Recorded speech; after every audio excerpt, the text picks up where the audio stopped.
Hello, I'm Andrew Crockett, CPA running for Santa Clara County Assessor in the June 7th, 2022 election, and I'm here to speak with you about the difference between experience and competence. The Assessor's Office is a place where technical expertise is demanded in the realms of finance, appraisal, as well as analytics.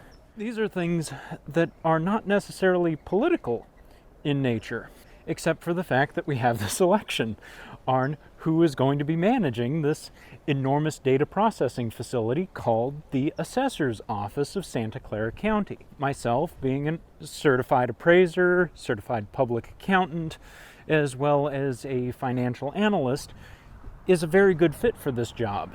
It speaks to my competence as a candidate for this technical position of service. Then there are those who speak of experience. Yes, like the incumbent, who has 28 years of experience. The question is, how is that experience used? Let's compare experience and competence, shall we? Experience is that you have been doing something for a certain length of time, but it doesn't speak to the philosophy that influences how that time is used. One of the most notorious aspects of the incumbent's time in office is his top-down model of governing the office. He views himself as the head and all of the employees as the arms, body, and legs of the assessor's office at his command. Whereas myself, I come from the philosophical school of facilitation. My job as a manager is to tap into the experience of all of the people who work underneath me in the org chart. To highlight how much experience that is, that's 2,000 plus years of experience in the Santa Clara County Assessor's Office in the employees. That's the experience that I will be able to tap into as assessor.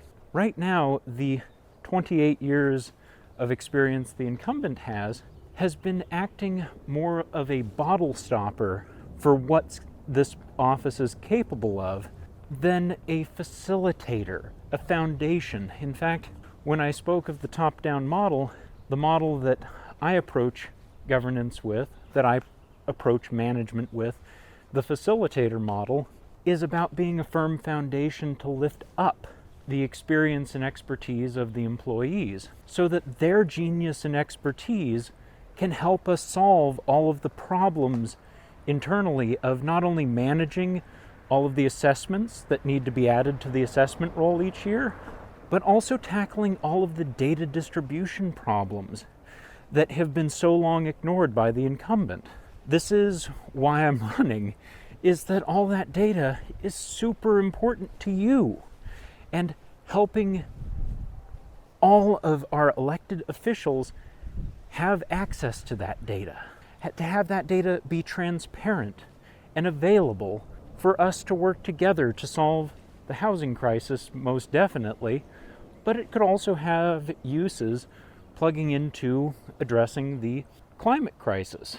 The assessor is responsible for tracking all new construction, after all, so it's a logical place to report on all new construction to local decision makers so that they can estimate how much carbon has been emitted due to local construction. This is the inventive way that data reporting from the assessor's office will help us tackle the crises of our era. When it comes to things like the climate crisis and the housing crisis, which are intertwined, we need to make a difference in these matters so that folks my age and younger have a future we can look forward to. This is what's on the ballot. Are we going to take affirmative steps to tackle these crises as a team? Or are we going to continue to pretend like nothing's going sideways? It's not a glamorous position where policy is crafted, but it has a role to play. The job of assessor is ultimately a management position, and how that manager views experience speaks to their competence. I'm running on the position of competence for this office. The competence of holding up the 2,000 years of experience contained in the employees so that brilliance guides the office. Live long and prosper, y'all.